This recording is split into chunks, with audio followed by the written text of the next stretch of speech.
السلام علیکم ناظرین، اسلام آباد نیوز کی جانب سے میں ہوں طیب گوندل اور ہمارے ساتھ موجود ہیں آزاد کشمیر سے LA 22 حلقہ بساڑی سے جناب سردار افراز صاحب حلقہ بساڑی کے سیاسی رہنما ہیں۔ جناب سردار افراز صاحب، بہت شکریہ، آپ نے ہمیں اپنا قیمتی وقت دیا۔ جی سردار افراز صاحب سے ہم جانیں گے کہ آزاد کشمیر ان کے حلقہ LA 22 میں یہ وہاں کے سیاسی رہنما ہیں، تو ہم ان سے یہ جاننا چاہتے ہیں کہ بتائیے گا کہ آپ کے علاقہ میں مسلم لیگ نون کی حکومت رہی ہے، تو جناب بتائیے گا سردار افراز صاحب کہ آپ کے علاقہ میں کیا ترقیاتی کام ہوئے ہیں نون لیگ کی حکومت میں؟ بسم اللہ الرحمن الرحیم۔ سب سے پہلے میں آپ کا اس چینل کا شکریہ ادا کرتا ہوں کہ آپ اپنا قیمتی ٹائم نکال کر ہمارے پر تشریف لائے، آپ کا بہت بہت شکریہ۔ میں یہ کہنا چاہتا ہوں کہ آزاد کشمیر کے اندر مسلم لیگ نون کی گورنمنٹ کا تقریباً عرصہ مکمل ہونے کو ہے۔ یہ 2021 میں الیکشن ہوں گے، تو میں گوندل صاحب یہ کہنا چاہ رہا ہوں کہ آزاد کشمیر حلقہ LA 22 بساڑی سے میرا تعلق ہے، تو وہاں پر جو ہمارے ترقیاتی کاموں کے حوالے سے آپ نے سوال کیا، تو ہم نے گورنمنٹ کو 12 دفعہ یہ ڈیمانڈ کی ہے کہ ہمارے پاس سب سے بڑا مسئلہ روڈ کا ہے۔ جو ہماری روڈ ہے وہ کھنڈرات بنی ہوئی ہے، مریض راستے میں ہی دم توڑ دیتے ہیں۔ تو ہمارے حلقے سے جناب سردار فاروق احمد طاہر صاحب وزیر قانون بھی ہیں، انہوں نے الیکشن جیتا تھا۔ تو میں آپ کے اس چینل کی وسادت سے یہ کہنا چاہتا ہوں کہ وہاں پر جب برف باری ہو، موسم سرد ہو جاتا ہے تو گاڑیاں رک جاتی ہیں، کیونکہ روڈ ہے تو ضرور ہے لیکن نہ ہونے کے برابر کھنڈرات بنی ہے۔ تو صاف ستھری روڈ ہمیں پہلے بھی ڈیمانڈ کی، تو آپ کے اس چینل سے یہ بتانا چاہ رہا ہوں، یہ پیغام دینا چاہ رہا ہوں کہ ہماری روڈ اچھی بہترین بساڑی تک پہنچ جائے۔ اور آپ نے اس سے قبل بھی ہماری یہ پیغام حکومت بالا تک پہنچایا، ہم آپ کا شکریہ ادا کرتے ہیں۔ جی اور دوسرا یہ میں کہنا چاہوں گا کہ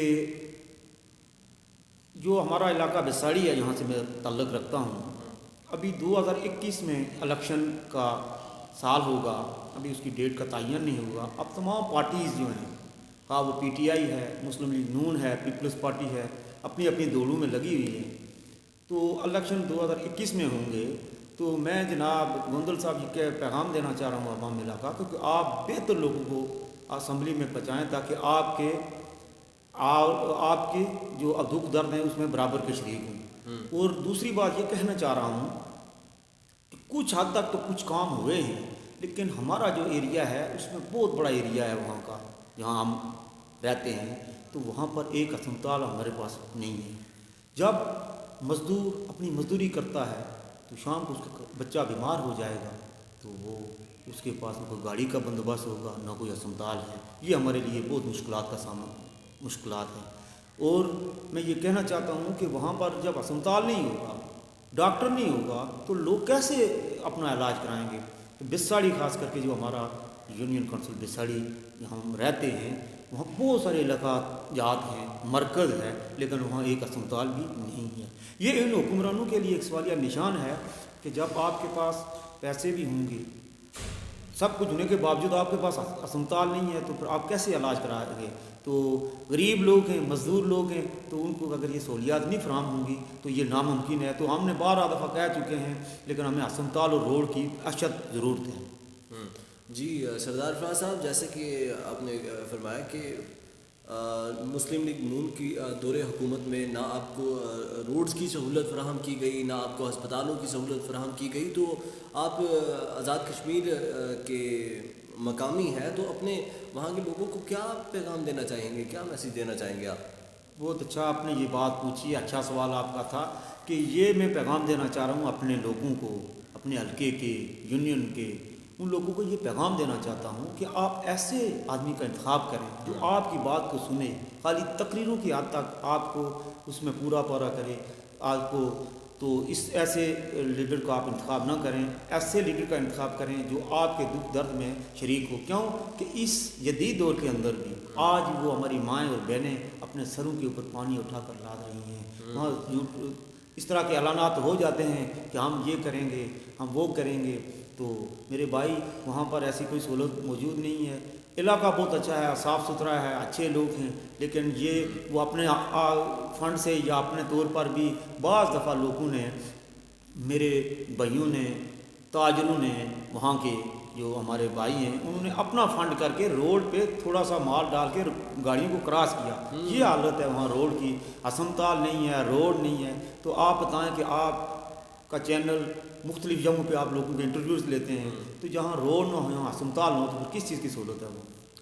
جی ناظرین، آپ نے سنا سردار افراز صاحب گفتگو کر رہے تھے آزاد کشمیر کے حوالے سے کہ وہاں نہ تو اسپتال کی سہولت فراہم کی جا رہی ہے لوگوں کو، نہ روڈز کی سہولت فراہم کی جا رہی ہے، شدید مشکلات کا سامنا ہے، عورتیں سروں پر پانی اٹھا کر لاتی ہیں.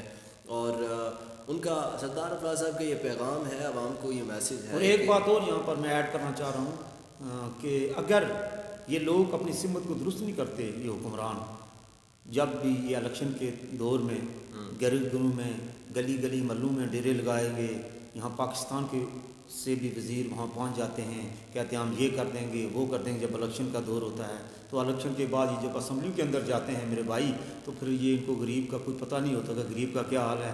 غریب خودکشی کرنے پہ مجبور ہو جاتا ہے، ان کو کوئی اس چیز کا علم نہیں ہوتا.